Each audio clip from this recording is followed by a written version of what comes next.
I started the pilgrimage in Bodh Gaya because that's where Lord Buddha attained enlightenment.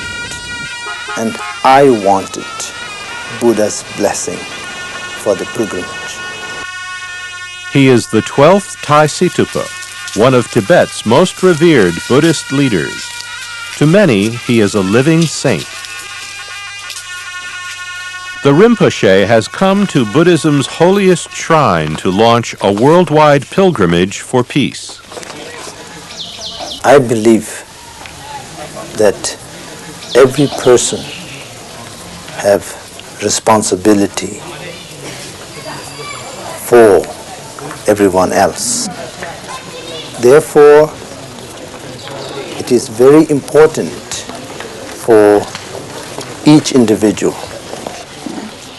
to try to improve the system in which everyone lives and everyone is affected. So my wish was that I, as one of the human beings, wish to contribute my effort. And it is simple but personal.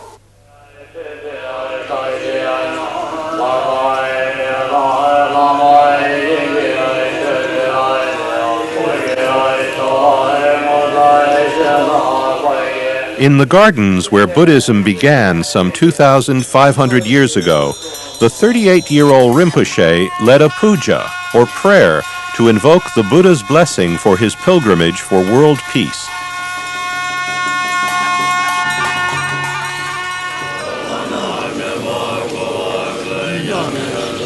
Then, Situ Rinpoche made a vow that defined the aims of active peace.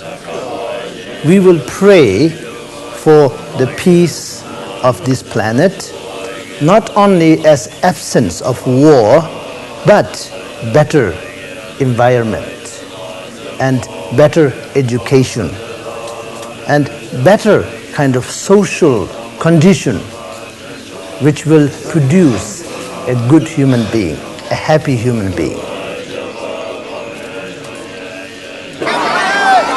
As if to underscore the desperation of millions of destitute human beings across the globe, a group of beggars gathered around the Tibetan holy man to receive alms.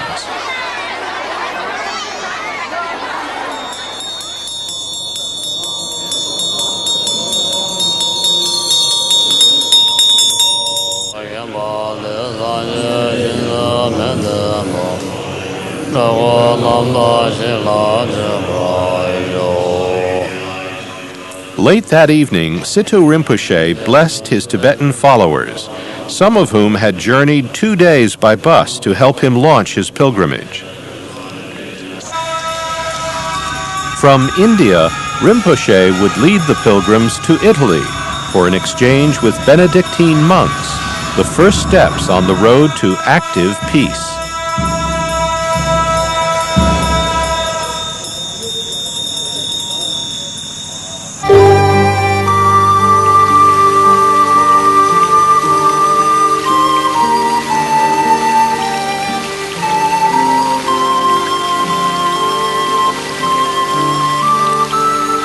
Legend has it that this forest in the hills of central Italy was once the abode of magical spirits. It was home, too, for the early Christian mystics who came here in search of sanctuary and solitude.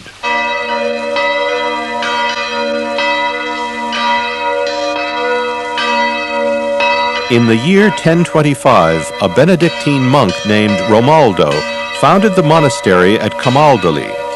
Romaldo came here to establish a new monastic order. It was devoted to the study of the scriptures, meditation, prayer, and contemplation. This cloister dates from the 16th century, so it's later Renaissance style. It is what they call a mountain cloister. A mountain cloister is one that is open only on the east and the north sides. Your room was originally one of the dormitories of the monks. The monks all slept together, So there were two dormitories, supposedly for those who snored and those who did not snore. The pilgrimage for active peace came to Camaldoli to learn about the path followed by Benedictine monks for nearly 1,000 years. Their host, Father Thomas. The most mature among them, the most fervent, could live a more solitary life. And the very most fervent and the best monks of all would go out and bring teachings of truth and peace and justice to other people. So this is the ideal of St. Veronica.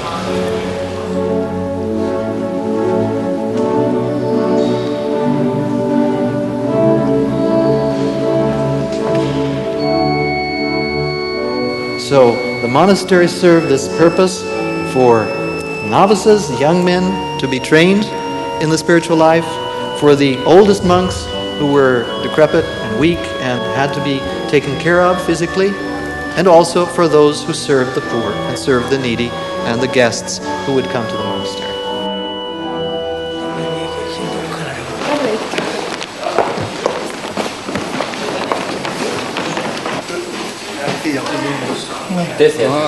The pilgrims set up a shrine room to give their hosts a taste of Tibetan Buddhist practice.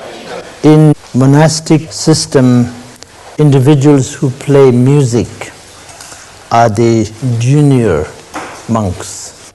And after they enter the 3 years retreat, then they become Lama, they become senior, and they have other responsibilities. So the Venerable Lamas here, they played music long time ago. I think I must say the Venerable Lamas are not 100% expert in this music.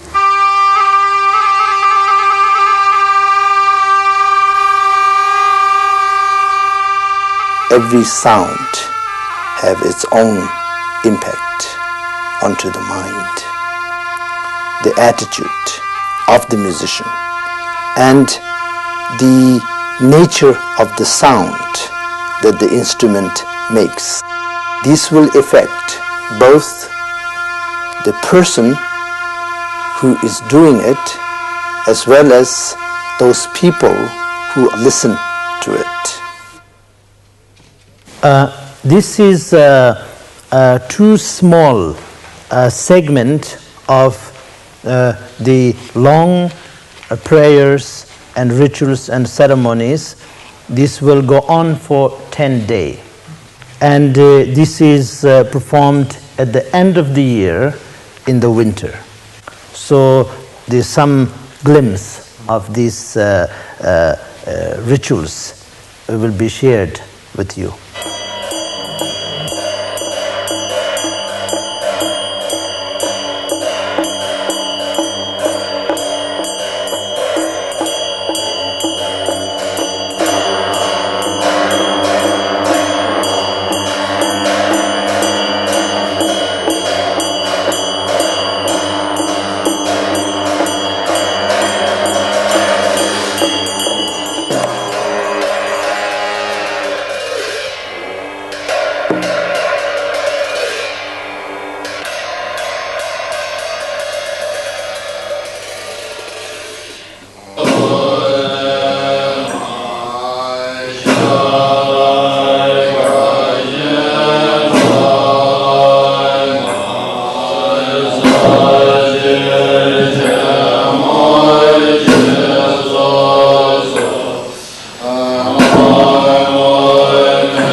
That's all.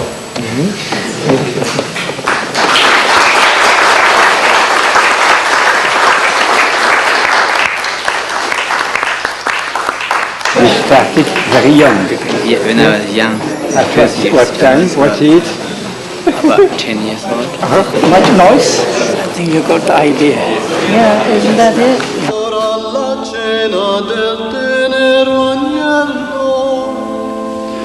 Della So give thanks to the Lord, for He is good, for His love is eternal. When we give thanks, we not only express an attitude of gratitude, an attitude of gratefulness, which is the basis of all religion and all prayer, but also we taste once again how good this eternal love is for us.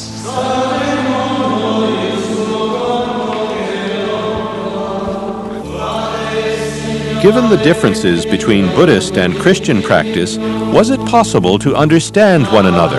Actually, there is lots of differences, but differences are on the surface. They were white, and Tibetan Buddhist monk will never wear white. That is not monk's color. But behind the whole thing, there is a very important similarity between what I practice and what Benedictines demonstrated to us. That is, try to develop and observe the inner peace. During one of Rinpoche's lectures, a young monk wanted to know if that inner peace or enlightenment comes as a gift, which somehow falls on a person. We don't say it was an accident. We will never say that, because in the past life or the process have taken place in you. So in this life, you were born with that particular stage of realization. So that is how we look at it. And for Rinpoche, the road to enlightenment begins with compassion. The essence of Buddha, or I think you might say essence of God, which is in every single sentient being, ultimately. Therefore, compassion for other is not a dream. Compassion for other is not an imagination or theoretical possibility. It is the truth. For many, the exchange at Kamaldali was the first time they'd come face to face with another monastic tradition. Rice, I think, rice. Like rice. Rice. No. Your own merits, you give them to the others. If I'm a practitioner, whatever karma, good merit I make, I send it for other beings. I bring other beings suffering. So I will go on suffering for other beings, but I will make karma for other beings. So that is the proper practice. It is really Christian. It is really Christian. Very good. Mushrooms and rice. In the Catholic Church, we are only beginning to learn more about the great religions of the world. In recent times, the Church herself has taught us to be open, attentive, listen to other people, respect their religions. So I find that dialogue and learning about another religious experience, another monastic tradition, inspires me to be a better Christian monk. So this makes me very thankful. Far as I'm concerned, during these discussions and also experiences, the both faith, the Buddhist and Christian monks, live for the same purpose, to practice the teaching, to live a community life, and dedicate one's time and energy into doing something for the benefit of others. And we have to be able to appreciate each other, because whole world is such a small place now.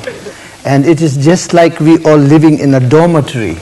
We better get along with each other. On their way to Rome, the pilgrims stopped in Assisi to pay their respects to St. Francis.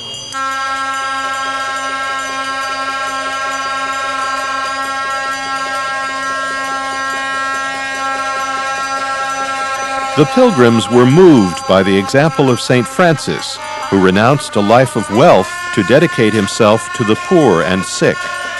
And so they prayed together for peace and understanding between all religions.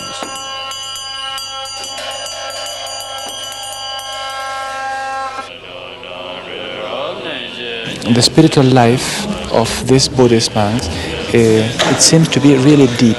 They, following their tradition, are looking for the same light that lighted St. Francis to be another Christ in his sanctuary.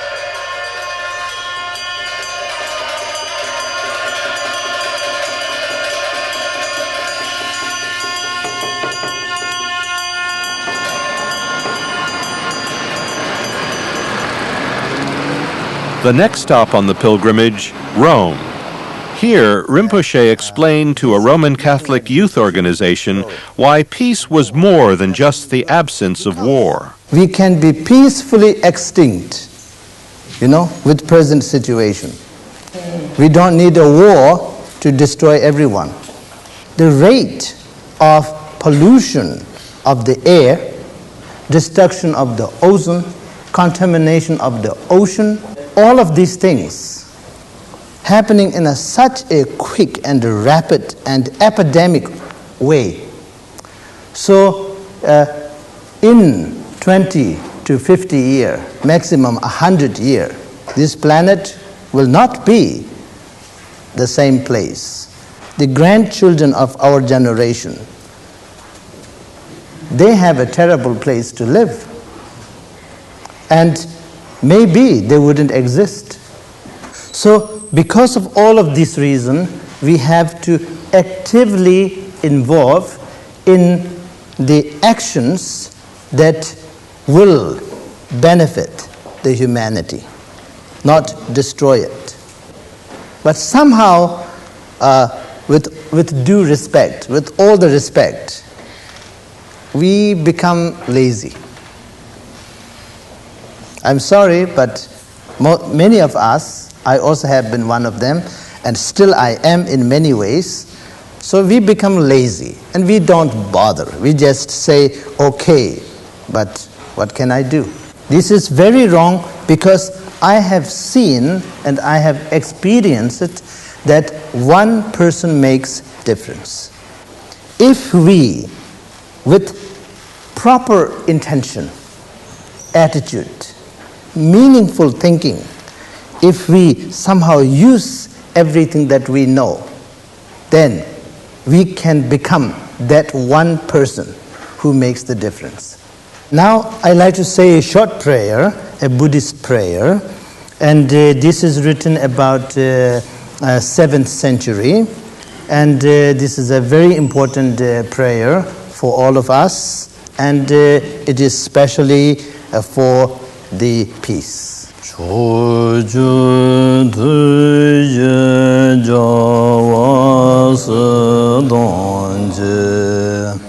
Your activity should fulfill all the needs for humanity.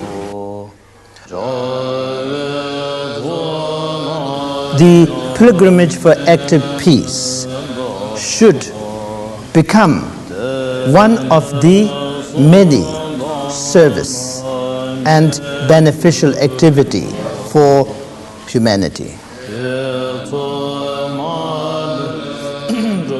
All the other human beings should realize their responsibility and initiate their activities for peace. The famine, the war, all of these terrible things that are happening all around the world, they should be stopped.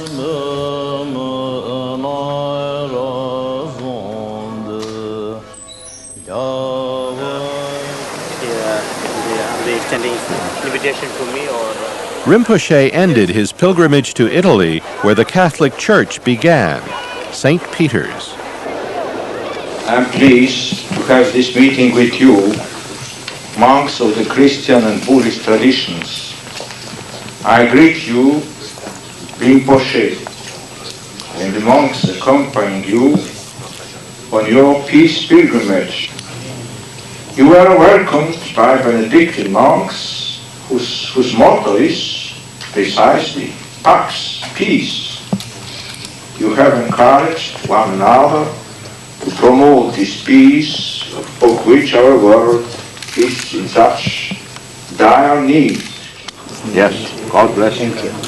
God bless your experience and your pilgrimage. Thank you very much.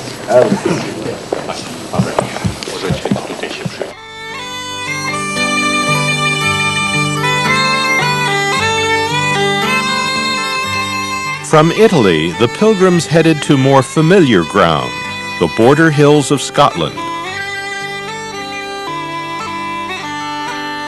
At the Kagyu Samye Ling Tibetan Center, Tai Situ Rinpoche organized a gathering of Nobel laureates. In North Vietnam. Among those who joined Rinpoche's quest for active peace, American physiologist George Wald and British chemist Dorothy Crowfoot Hodgkins. At the close of the conference, the laureates agreed to establish a Council of Elders, a group of scholars who would begin to tackle the world's most serious predicaments. Among the problems to be discussed are environmental degradation, a widespread sense of meaninglessness, increasing misery and the threats to peace posed by unresolved conflicts and world militarization. Longtime friend of Tibet and human rights campaigner Lord Ennals lent his support as well to the pilgrimage for active peace. Part of the message that is brought to us here and will be taken in other parts of this pilgrimage is to say to each one of us, we have a responsibility for peace. It's not just the Nobel laureates. It's not just the politicians. It's not just the statesmen. It's not just the United Nations. It is we, the peoples of the world, who have to play our part in making a better world.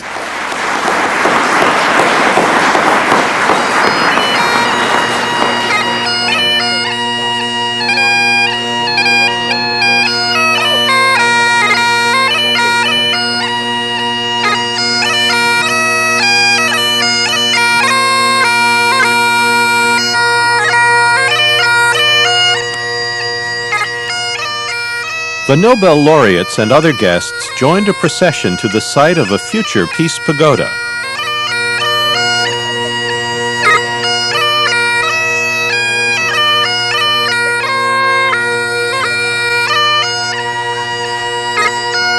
They marked the spot by planting an oak tree, a symbol, Rinpoche said, of their pure motivation to help mankind.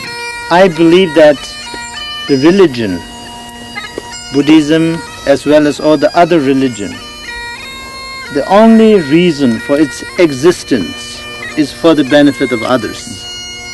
If it doesn't benefit others, it should not exist.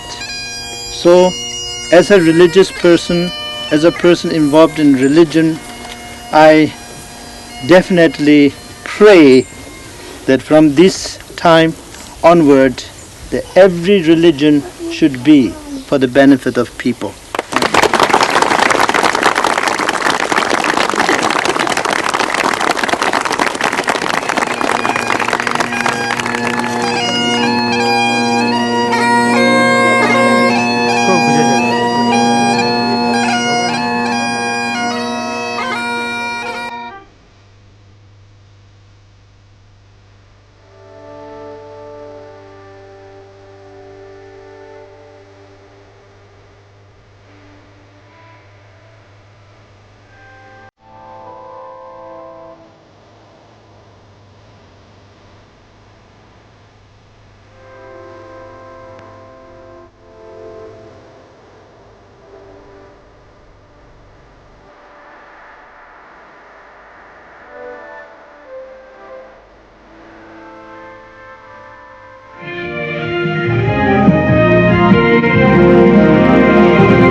This is KPIX Eyewitness News at 6. Chants and incense today on a mountaintop in Marin. The reason, a visit by this year's winner of the Nobel Peace Prize, the Dalai Lama.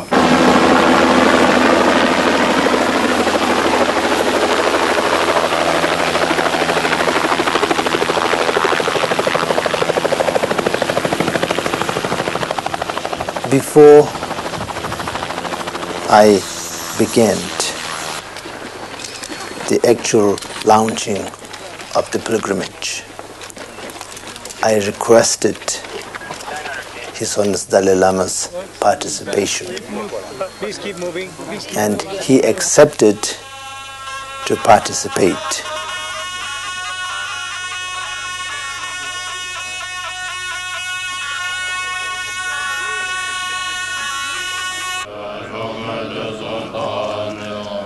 And this is how local television reported it. In a 2,500-year-old ceremony atop Mount Tam this morning, the Dalai Lama led a chant, accompanied by another high Tibetan leader, the Thai Situpa, who organized this peace tour. Mount Tamalpais is a holy place for Native Americans. And for Tibetan Buddhism, that kind of place is the perfect place to make a prayer and a ceremony for environment. We express our appreciation, which we received from nature. And also we take a personal commitment that we will preserve nature, we will respect nature.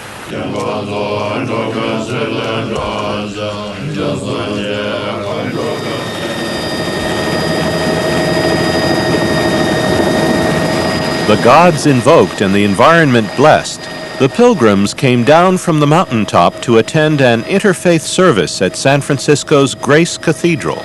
Religious harmony is one of the key points for the better condition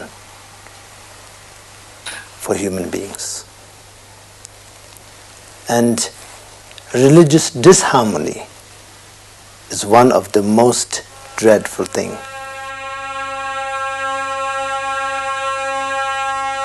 So, to come together, pray together, exchange with each other, then this will definitely demonstrate to the followers that we can respect the other religions.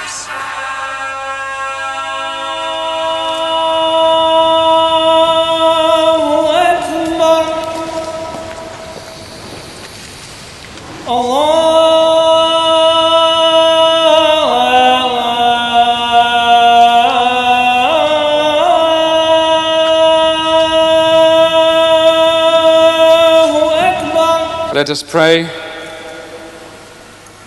Let us bless what there is for being. O God of peace, you have shown us that the peace of the world begins in the human heart, broken open by compassion. The purpose of every religion is to serve the others. Mankind, living things. That is the only reason why great beings, enlightened ones, such as Lord Buddha, Jesus Christ, Muhammad, etc., the leaders of every religion have taught in the first place. As I read through these words, I want all of you to contemplate on the meaning of these words. May all sentient beings be free from suffering.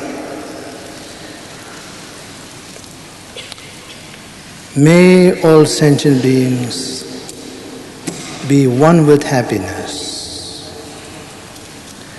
May all sentient beings be ever truly joyful. May all sentient beings be free from greed and hatred. Then Rinpoche requested each person to call upon his or her own God or spiritual leader, and in their presence make a simple but personal confession. We confess that through our selfishness and ignorance, we have created suffering for many people. Not only people, but living beings. We confess it. We admit it.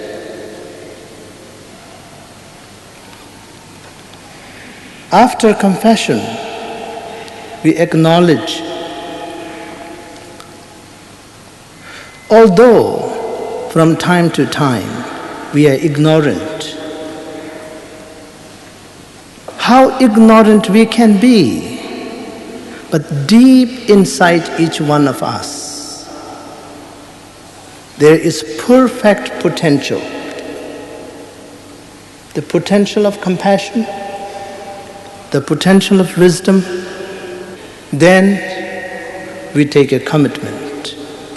As an individual who is participating in religious practice, rituals, we take commitment that we will not take advantage of others. We will not use the name of religion for harmful activities for others. We will only use the name of religion and practice only for the benefit of others. Let us take that commitment. Let's make that commitment simple. Let's make that acknowledgement simple. Let's make that confession simple. And combine all of it together. And practice that.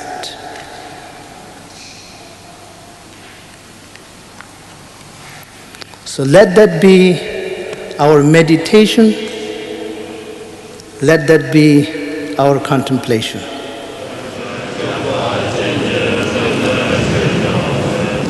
The service ended, according to Tibetan Buddhist tradition, with an offering. The white scarf represents your sincere dedication, your pure heart, stainless, and offering that to the altar is expressing your dedication, your devotion.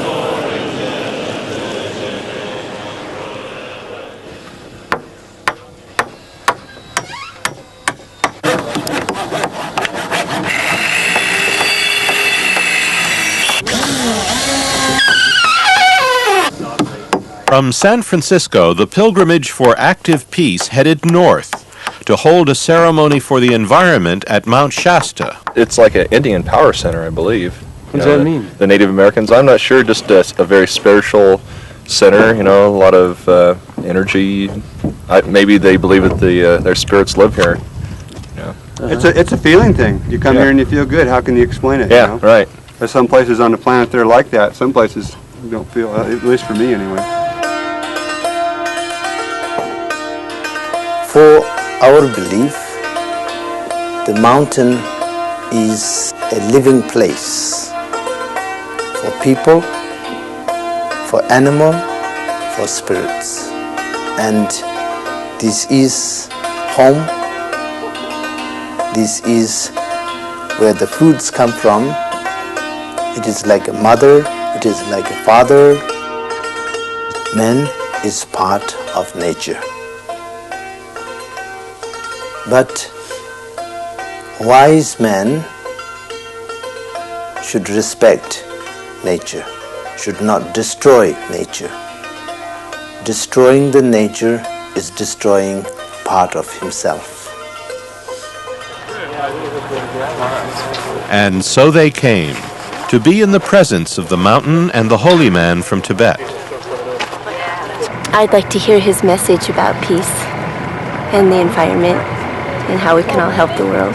I don't know if there will be such a thing as world peace, like the Lama was saying last night, but active peace I think is possible, and just it takes everybody doing their part. Let people get together, believe something, pray about it, not necessarily pray about it, but just have it become part of their lives, then it becomes universal. So if we all get together and start thinking about the environment, start thinking about doing things, then maybe it becomes universal. I think everybody feels on their own individual level whatever they can do to promote peace on the planet and to kind of give our kids something to grow for, you know? I mean, what do we have for posterity? You know, when they get older and they're going to start asking the questions, they're going to say, Dad, where were you? What were you doing? You know, how come the environment got to this level? And why did the environment get to this level? Where was your inner being? What was your heart telling you to do, you know?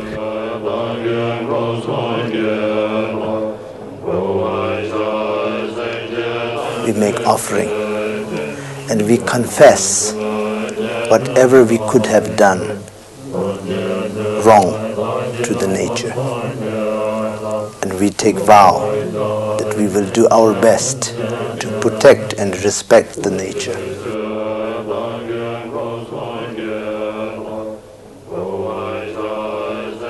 Juniper branches represent the pureness, and fire represent purification, force. Wherever smoke of the pure juniper leaves touch, that environment should be blessed. As the white smoke spreads in the space, our little offering becomes limitless offering. Rinpoche blessed a group of mountain climbers who'd volunteered to plant prayer flags on Mount Shasta. Meanwhile, lamas hoisted their own prayer flags.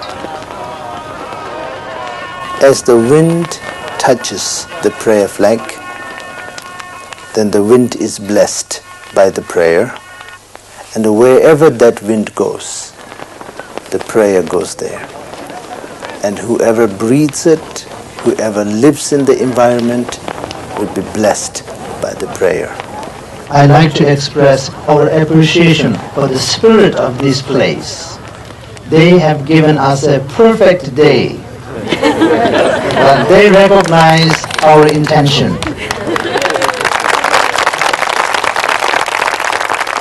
Wonderful. Thank you. It's great.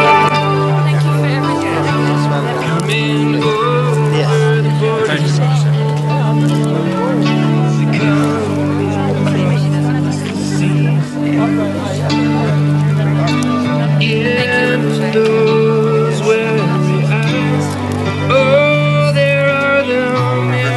Thank you for blessing our community with your pilgrimage and all success. It's wonderful.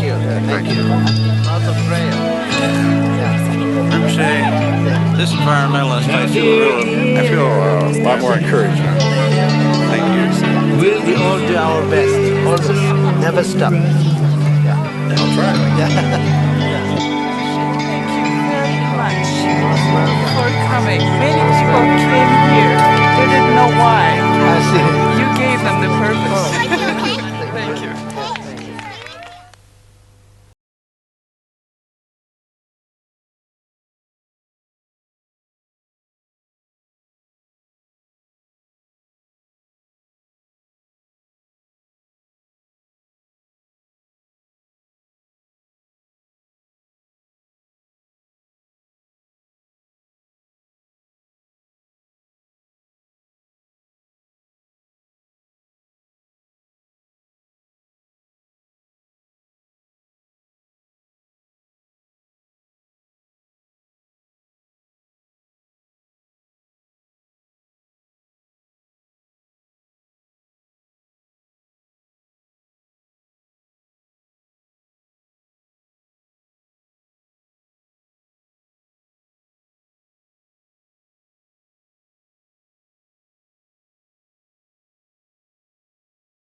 he practiced nonviolence, he achieved the independence of such a huge country, India, through the method of nonviolence. Among the religious leaders attending the Interfaith Conference, the Dalai Lama, spiritual and political leader of Tibet. The Jagat Guru Shankar Acharya, one of the main leaders of India's 500 million Hindus. The Muslim leader, Maulana Abdul Karim Parekh, and the Sikh leader, Baba Virsa Singh. The Jain leader, Acharya Muni Sushil Kumar, opened the conference with invocations for peace and the well-being of mankind.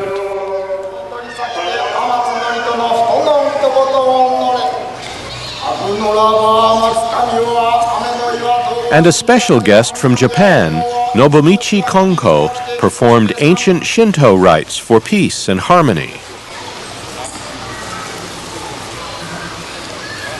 For 2 days, the participants discussed how to build on Taisitu's active peace initiative. The Christian leader, Dr. Paulos Mar Gregorios, summed it up this way. The fight that we have to fight is against both war and against injustice in the same step. This, I believe, is the great task to which all religions are called and to which all of us must be equally committed. As this historic gathering drew to a close, the 10 religious leaders called upon the world's secular leaders to join the pilgrimage for active peace. We appeal to the world, bodies and the governments of all the countries that they may endeavor to achieve a world of environmental, socio-economic and political justice with the deep concern and urgency that is called for at the present juncture of human history.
Stupa, on the outskirts of Kathmandu, Rinpoche brought the pilgrimage for active peace to a close.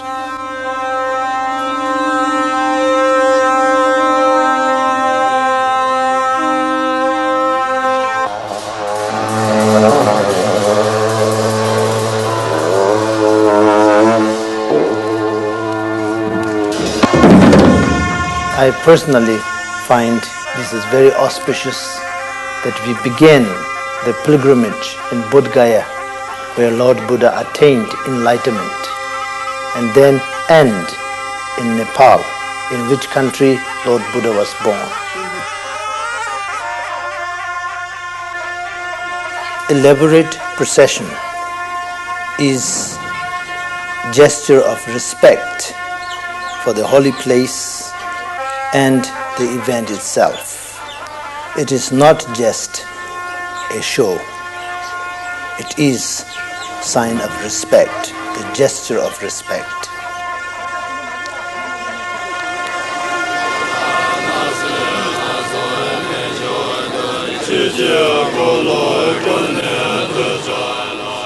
We wish there should be peace and harmony among humanity. And there should be end for war, famine, injustice.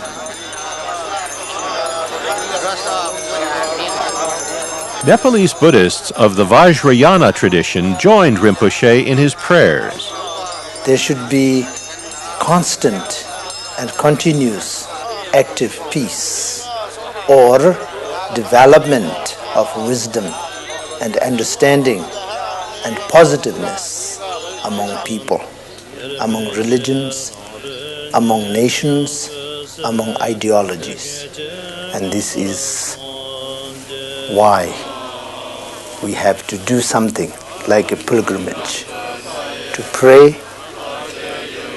and take vow, take commitment, introduce the understanding to the other people so that we together can progress our effort and our contribution. So I'm very grateful that we have done it.